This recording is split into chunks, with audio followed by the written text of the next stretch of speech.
After my greedy relatives had me arrested over Grandpa's will, I got revenge by exposing them in court, selling his mansion, and funding my new life abroad. I, a 22-year-old female, just graduated from college with an English degree. I have been thinking of moving out for a long time but couldn't because of my financial condition. My grandfather, 80 years old, had been bedridden for the last 3 years. He had a caretaker and lived in a giant mansion in the suburbs. I was particularly close to my grandfather and always felt bad for him. He had 2 daughters, my mom and her elder sister, and a son, but none of them visited him since my grandmother died. My grandfather had helped his children during their rough patches, so I never understood the indifference they showed him. Out of his grandchildren, I was the only one who visited him at least once every week. Even my sister thought he was a senile old man. Like every other week, I set out to my grandfather's house and was greeted by his housekeeper, Martha, upon my arrival. We talked as we usually did, but I think she could spot the worry on my face and asked me what was bothering me. I told her about my financial troubles. She offered me money, but I refused. I didn't like the idea of taking a loan from her. "I want to earn it, Poppy," I said.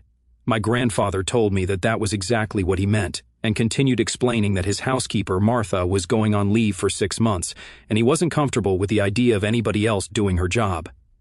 He said that if I was willing, I could take the job, and he would pay me what he was paying Martha. I immediately accepted because it would help me out quite a bit. I liked his house and could stay there until I moved out. I moved in the next week and spent many pleasant evenings with him before he passed away last month. He died peacefully in his sleep, and I was the one who discovered his body in bed. There was a quiet funeral. I wept throughout the ceremony, and finally, he was buried. Mr. Benson was not only my grandfather's lawyer but also his friend. Before hanging up the phone, he told me, "You deserved it, Lizzie. You loved your Poppy, and your Poppy loved you too." I teared up and thanked him. As I finished packing my bag, I heard a knock on the door. It was the police. They had a warrant for arresting me for forgery. I was taken to the police station, and I was beyond surprised. My aunt and uncle had complained about me.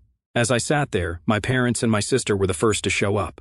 They were overly nice to me and promised to get my bail, but my sister was the first to spill the beans. They expected me to share my inheritance with my mom and sister. I blatantly refused. I was not going to let a bunch of greedy people who cared nothing for my grandfather enjoy his wealth.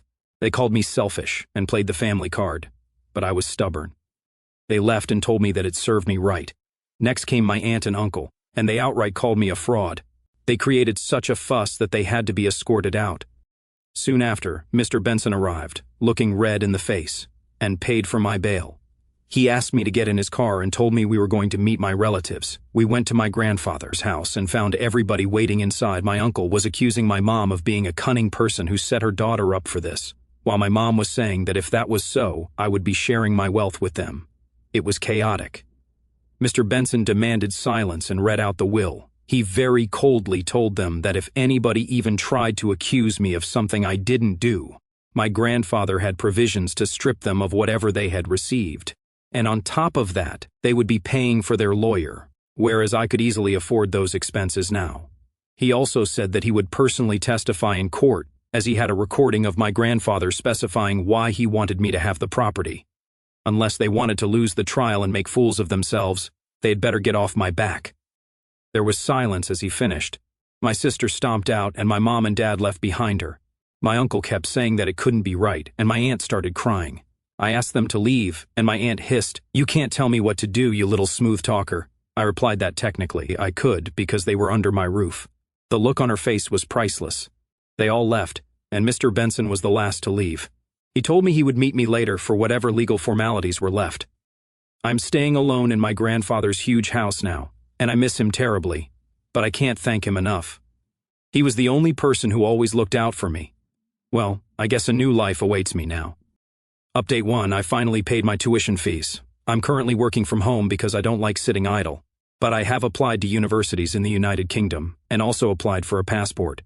I have enough resources to move out of the country, but before leaving, I plan on selling the house. The expenses of maintaining such a huge house over a long period would be troublesome.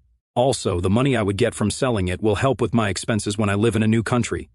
I have contacted Mr. Benson and asked him to get me a broker and make sure that, even when I leave the country, my relatives can't take advantage of and use my resources.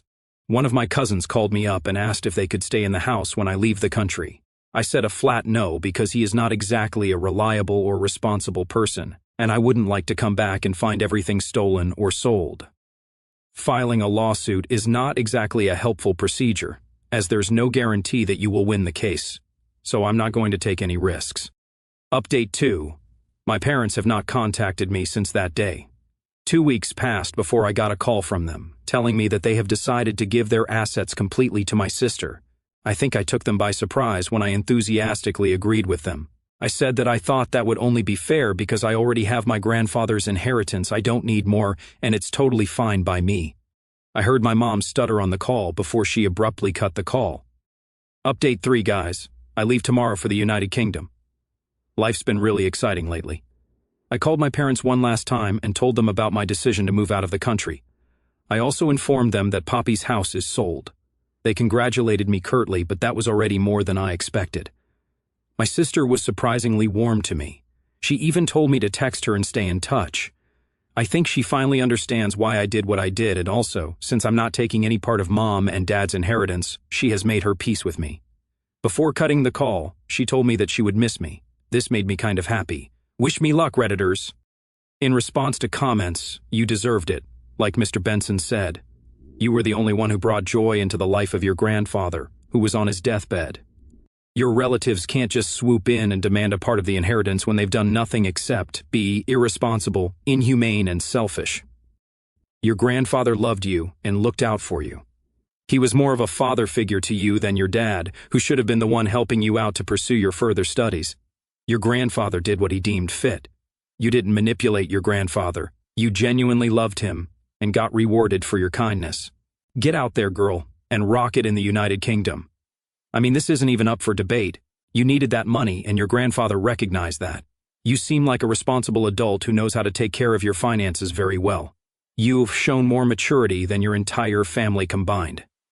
I'm very glad to know that you made up with your sister. It's always good to have one understanding family member. I understand she's younger than you, and probably in her rebellious teenage phase, but it's good to see her mature and come around. I guess you both will have a good bond in the future as well. You acted just as you should have. May you be successful in your career. All the best for the future, little one. However, some comments raised concerns. I don't know how people in the comments don't see the problem. She is painting herself in an overly good manner. Your parents raised you, and whatever values you have were instilled in you by your parents. Due to one's busy schedule, it does become difficult to take care of the sick and elderly. You should have at least shared your inheritance with your mom. Had she wanted your grandfather to be lonely, she could have stopped you from visiting him. She didn't because she thought your presence would make up for her absence. You are just justifying your actions of greed and selfishness in this entire post. I wonder if the will was tampered with. I don't know, man, but yeah, bro, YTA. Next story. 2 of my children still live with me at home. Neither one decided to go to college, and both have low-paying minimum wage jobs. They have an inheritance from their grandparents that they will get when they're 25. It's enough to live off of if you live frugally for your entire life, but it seems like a lot of money to them. Their older sister just moved out after graduating from college. She did the grocery shopping and cooking for the house. I gave her money, and she took care of it. I tried this with the middle kid the first week after his sister moved out. He and his brother spent all the money on delivery in 2 days. I didn't give them more money, so they had to spend their own. They were pissed. So now, I buy the basics. Pasta, bread, eggs, cheese, that sort of thing, and I only cook for myself. My ex-wife, my daughter, and I have all tried to teach them to cook, but they refuse. So they have been having to cut back on their expenses because I won't buy ready-to-eat meals, delivery, or food prep. My ex-wife moved to Wisconsin, and my kids know better than to say they want to go live with her. They like Texas winters just fine after experiencing just one up north. They talked to me the other day about food again. They said I'm being cheap by not providing them with better food options. It was Saturday, so I went to the fridge and pulled out some chicken thighs I had defrosting. In an hour, I had butter chicken and broccoli with naan bread for our lunch. I told them that I wasn't going to make any changes to how things ran in my house. I told them all they had to do was go to college, and I would cover their meal plan. Nope, they liked their lives other than the food situation.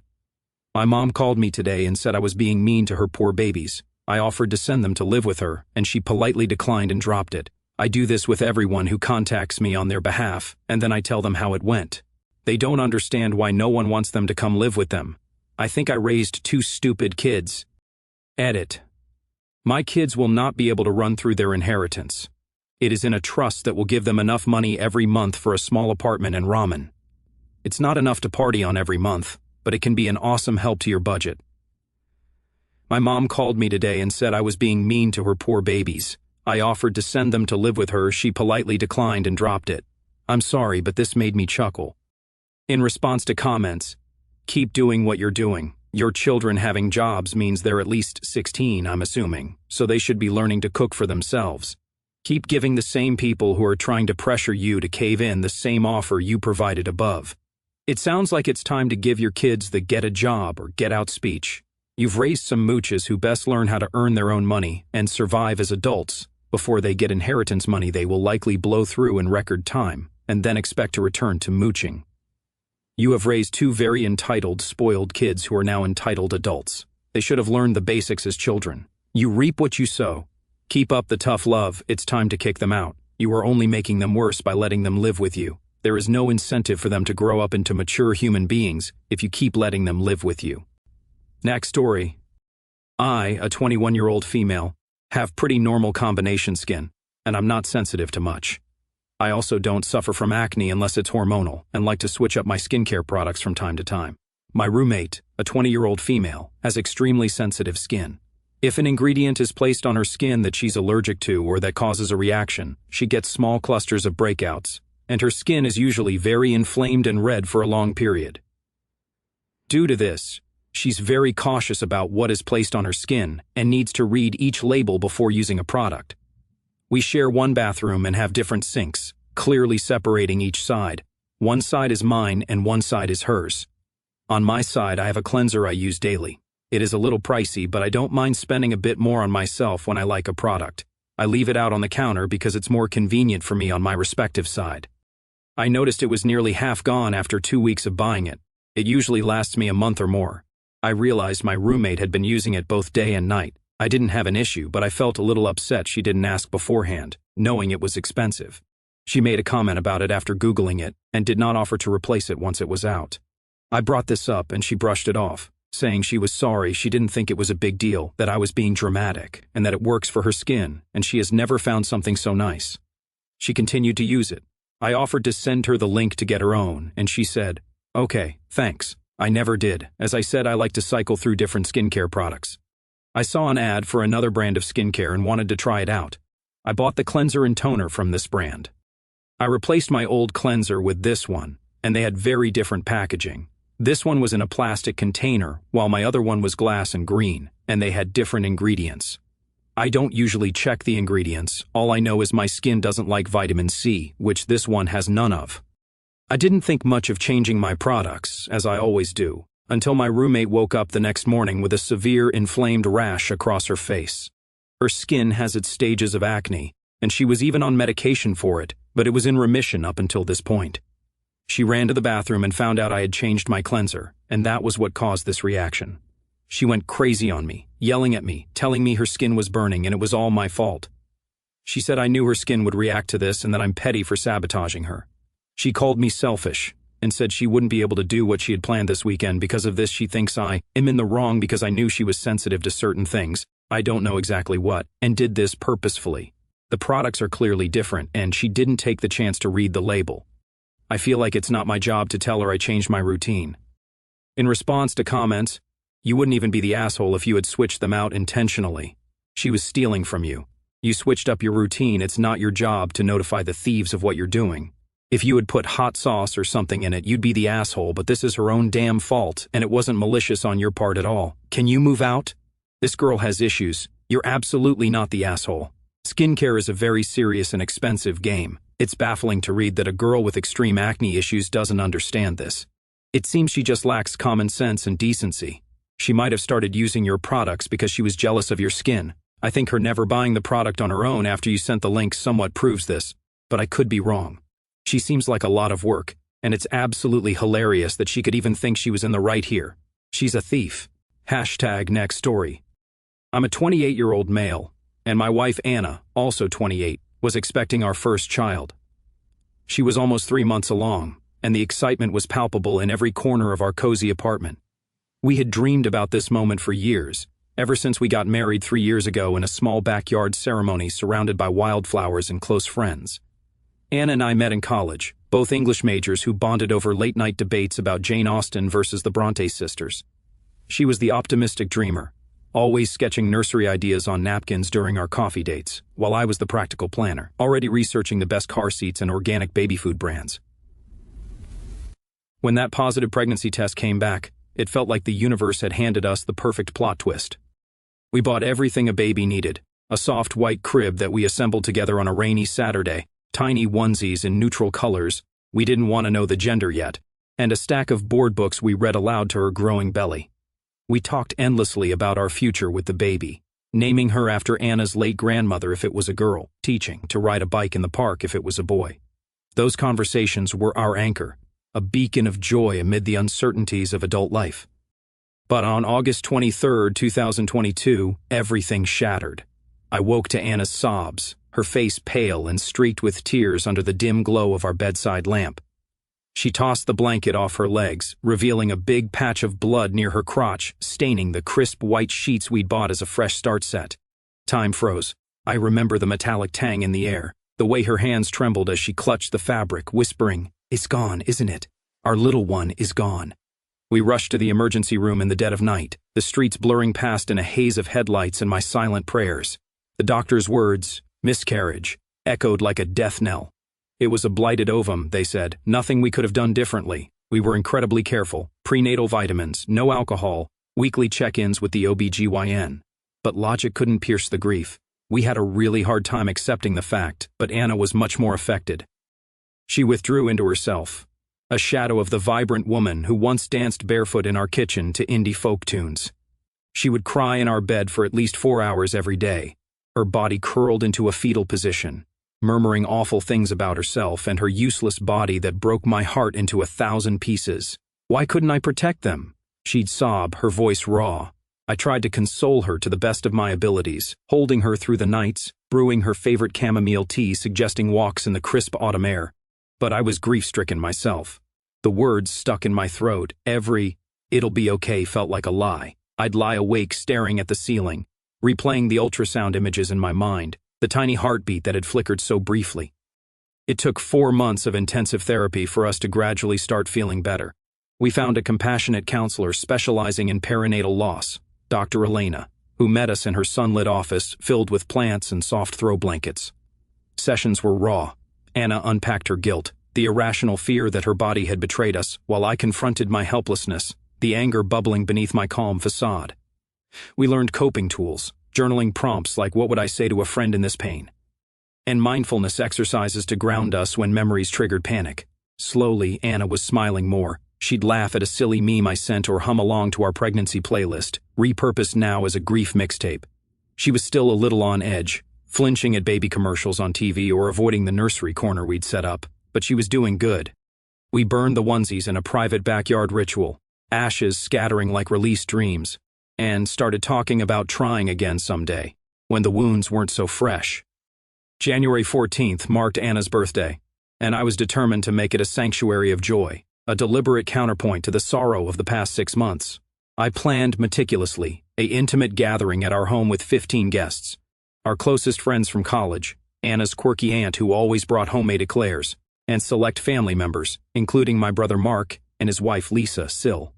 I cooked her favorite foods from scratch: creamy mushroom risotto simmered for hours, herb-crusted salmon grilled to perfection, and a towering chocolate cake layered with raspberry filling, her guilty pleasure. The dining room glowed with fairy lights and fresh peonies in vintage vases, a playlist of her favorite acoustic covers drifting softly in the background. For context, our families knew about the situation and the profound effect it had on Anna, how the miscarriage had plunged her into depression, costing her weeks off work as a graphic designer. Everyone had rallied at first. Meals dropped off, sympathy cards, even a spa day voucher from Lisa that Anna cherished but never used, citing not feeling pretty enough. My brother and Sil were especially aware. We'd stayed in their spacious suburban home for 2 weeks post-loss, crashing on their guest room couch while our apartment felt too empty, too haunted by echoes of what-ifs. Mark had clapped me on the back, promising, "You'll get through this, bro, we're here." Lisa had hugged Anna tightly, whispering encouragements. It felt like solidarity then. The party hummed with warmth as guests arrived, laughter bubbling over clinking glasses of sparkling cider, no alcohol for Anna's sake. We shared stories, Anna recounting her latest freelance project, a whimsical children's book illustration that made her eyes light up. While everyone was savoring the risotto, my brother and Sil suddenly stood, glasses raised, beaming like they'd won the lottery. "We have some news," Mark announced, his voice cutting through the chatter. "Lisa's pregnant." After 4 seconds of stunned silence, me glancing at Anna, whose fork had frozen midair, everyone erupted in congratulations. Hugs, cheers, backslaps.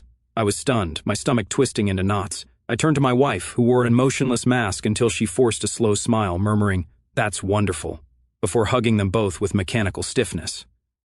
For a good 20 minutes, the room pivoted entirely, guests gushing over due dates, early fall they said, brainstorming baby names, something classic like Emma or Noah, and debating the merits of new baby toys like Montessori mobiles versus high-tech swings. Laughter rang out as Lisa fielded questions about cravings, pickles and ice cream apparently. They could have easily announced this at their 5-year anniversary party, a lavish bash planned just 2 weeks away with the whole extended family. What was the point of hijacking my wife's birthday, the one day I'd curated as her escape from grief? The shift was suffocating. Anna's forced cheer cracked like thin ice. I saw her knuckles whiten around her napkin. Then, quietly, she slipped away to our bedroom. I followed moments later, finding her curled on the bed, shoulders shaking with silent sobs. "I can't breathe in there," she whispered, wiping her face. "It's like they're rubbing it in. Happy families, perfect pregnancies. Why today? Why me?" Her words sliced deep, reopening scars we'd barely stitched. I held her, murmuring assurances, but rage simmered in my chest. I understood her pain viscerally. It mirrored my own quiet fury at the universe's cruelty. Steeling myself, I returned to the dining room, where everyone was done eating, chattering animatedly as if the elephant in the room hadn't trampled our evening. Plates sat half cleared, the cake untouched. I didn't want to make a big scene, no shouting matches on Anna's special day, so I cleared my throat and said kindly, "Hey everyone, Anna and I appreciate you all coming out. We've got some unexpected plans for the evening, so we'll have to wrap this up a bit early. Thanks so much. Drive safe." Smiles faltered, but nods followed. A few offered to help clean, which I politely declined. That's when Lisa stormed over, her face flushed, eyes narrowed. "This is because of our announcement, isn't it? You're ruining everything because you can't handle good news." Her voice rose, drawing stares. Guests shifted uncomfortably, murmuring goodbyes. I tried explaining as calmly as possible, keeping my tone even. "Lisa, it's not like that. This was supposed to be Anna's birthday party, a celebration for her, not a venue for other announcements. We'll talk later." But she wasn't hearing it, jabbing a finger at me. "You're always so dramatic about your tragedy. Move on already." I said my goodbyes through gritted teeth, ushering the last stragglers out, the door clicking shut like a final punctuation. 2 hours later, as Anna and I sat in stunned silence over leftover cake, hers untouched, my phone buzzed. A message from Mark. "Selfish much? Shouldn't be jealous just because we won't be as careless as the two of you. Congrats on killing your own dreams, I guess. Careless. As in implying we'd somehow caused the miscarriage through negligence despite our meticulous care, folic acid supplements, avoiding sushi, even skipping a work trip to minimize stress." The words hit like venom, twisting the knife. I stared at the screen, heat rising, before firing back a measured response, quoting a friend's advice. Announcing a pregnancy at someone else's event, especially after their loss, isn't celebration. It's cruelty. Apologize, or we're done. He replied with a single laughing emoji. Anna glimpsed it over my shoulder and crumpled, fresh tears falling. "They think it's our fault. After everything?" We decided then. No contact with Mark and Lisa until a sincere apology materialized. And even then, I wasn't sure we'd open that door again. Trust, once fractured, doesn't mend easily. I forwarded the screenshot to our parents that night, seeking some familial backbone. Mom called immediately, her voice quivering. "That's disgusting, honey. How could he say that?" Dad grumbled agreement, but when I pressed for intervention, "Can you talk to him?" they hesitated. "Lisa's pregnant now. We don't want to stress her out. Give it time." Time? As if our pain had an expiration date. It stung, that familiar parental favoritism. Mark, the golden child, always skating by on charm. We've kept our distance since, holidays navigated with polite texts and solo celebrations. Anna and I doubled down on therapy. Dr. Elena praising our resilience. "You're building a new foundation, brick by empathetic brick." We've even started a support group for couples post-loss, sharing stories under twinkling string lights, turning pain into quiet advocacy. Anna's sketches have evolved, now fierce illustrations of phoenixes rising from ashes, a children's book in the works about grieving with grace. Months later, an update. Mark reached out via Mom, a half-baked sorry if we hurt you that reeked of obligation. We didn't respond.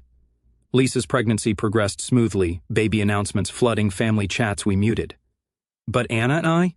We're stronger, our love tempered like steel and fire. We tried again this spring, another positive test, cautious hope blooming. Ultrasounds show a steady heartbeat, tiny limbs waving hello. We named the nursery Phoenix Room, walls painted in soft dawn hues. Grief doesn't vanish, it coexists, a shadow that teaches us to cherish the light. As for family, blood ties frayed, but we've woven a chosen one. Friends who showed up with casseroles and candor. I'm beyond frustrated with the old ties, but profoundly grateful for the new path. Do you think I was the asshole for handling it that way? Or was it the only shield I could summon in the storm? Word count, approx 1,850. Character count, approx 10,500, including spaces. Original story, approximately 2,800 chars. Expansion adds approximately 7,700 chars for depth, but trimmed to focus on plus 3,000 net addition via emotional layers, backstory, and aftermath. In response to comments, you're beyond frustrated? That's putting it mildly. I'd be enraged, seething with a fury that scorches. Hell, I am enraged on your behalf, and I don't even know you personally. Why tiptoe around these callous jerks? I'd unleash the full torrent. On what forsaken planet is hijacking a miscarriage survivor's birthday with your joy appropriate? Even sans your loss, it's peak rudeness, like crashing a wedding with your own engagement reveal. And that careless Barb, actual freakish cruelty, blaming victims for biology's betrayal. If my sibling pulled that stunt, they'd get an earful from me, party or not, loud, unfiltered, boundaries etched in stone. Your sills scream fest and bros emoji laugh, textbook malice timed to wound, ideas swirl, jealousy over your stability, resentment at your grief stealing their spotlight, but excuses crumble. Nothing justifies this venom, especially with their anniversary bash looming. Prioritize Anna, cocoon her in care, therapy's balm, and fierce no contact. You're obviously NTA, you're a goddamn hero, shielding your love from vultures. Update us on that heartbeat, may it thrive, a testament to your unbreakable bond.